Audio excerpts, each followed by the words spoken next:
How are you? అందరూ బాగున్నారా? ఇప్పుడు నేను అందరూ టేక్ అంటే ఏంటి రకాలను అడుగుతాను కదా. ఇది చూడండి, ఇది మిషన్. ఇది ఇలా కర్రని మొత్తం కొన్నవన్నీ కూడా స్టిక్స్ కింద అన్ని తీసే మిషన్. ఇక్కడంతా గేజ్ చేస్తాం, ఇక్కడ కటింగ్ చేస్తాం. చాలామంది టేక్ ఎందుకు మంచం రేటుగా అంటారు కదా.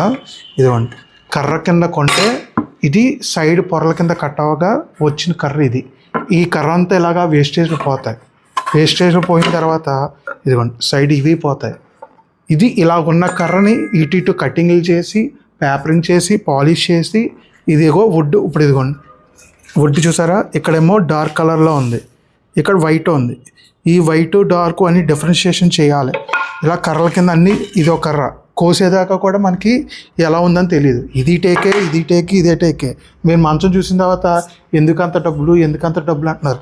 ఇలా కర్రలో ఎంత వేస్టేజ్ ఎన్ని తీయగా బోల్డ్ అంత తీయగా ఒక మంచం తయారవుతుంది. ఇదిగోండి ఇక్కడికి వచ్చేది చూడండి, ఇదంతా కూడా రద్దు. ఇదిగోండి చూడండి, నెంబర్ ఆఫ్ టేక్ ముక్కలు. ఇదిగోండి ఇదిగో డిఫరెంట్ సైజ్ ముక్కలు. ఇలాగా ఇంత వేస్టేజ్ ఉచ్చులు పోయినాయి, పగిలినాయి. ఇన్ని కర్రలన్నీ పోయిన తర్వాత అప్పుడు మనకు వచ్చే కర్ర ఇదిగోండి ఎంత కర్ర వస్తుంది. ఈ కర్రలో కూడా చూడండి, ఇదిగో ఇది టేక్ కర్ర. దీంట్లో ఇలా పుచ్చులు వస్తాయి, పోయినవి ఉంటాయి. ఇవన్నీ మొక్కలన్నీ తీసేసి మీకు పేపరింగ్ చేసి అంతా చేసిన తర్వాత మంచం కింద తయారు చేసిన తర్వాత దాన్ని జాయింట్ చేసి గమ్ పెట్టి పాలిష్ చేసి మీకు మళ్ళీ చెక్కుళ్ళు చెక్కి ఇవన్నీ చేస్తేనే ఒక మంచం తయారవుతుంది. మీరు సింపుల్గా టేక్ మంచంకి ఎందుకంత రేట్ అంటారు, కానీ ప్లేవుడ్ మంచాలు ఇవన్నీ కూడా మీకు లైఫ్ రావు. టేక్ మంచం కావాలంటే మీరు ఫ్రెండ్స్ కానీ ఎవరైనా కొన్న వాళ్ళని అడగండి, 25 సంవత్సరాలు 30 సంవత్సరాలు వస్తుంది. జనరల్ మెయింటెనెన్స్ మొక్కు పెట్టుకోవడం పాలిష్ చేసుకోవడం అంత మించి ఉండదు. టేక్లో రకాలు ఉంటాయి, బర్మా టేకు, బస్తర్ టేకు అని చెప్పి.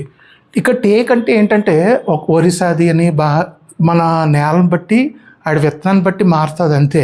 ఇప్పుడు గ్రెయిన్స్ ఎక్కువ ఉన్నాయనుకోండి, దాంట్లో ఆయిల్ కంటెంట్ ఎక్కువ ఉన్నట్టు, సో దానికి ఎక్కువ లైఫ్ వచ్చే అవకాశం ఉంటుంది. దాన్ని బట్టి మన అవుట్పుట్ వచ్చిన దాన్ని బట్టి రేట్ ఫిక్స్ చేస్తాం. ఇప్పుడు సన్న బాదుల్లో ఉంటాయి, లావు బాదుల్లో ఉంటాయి. ఇదైతే ఒక రేటు, ఇదైతే ఒక రేటు, ఇదైతే ఒక రేటు. మధ్యలో వచ్చే పార్ట్ ఒక రేటు ఉంటుంది.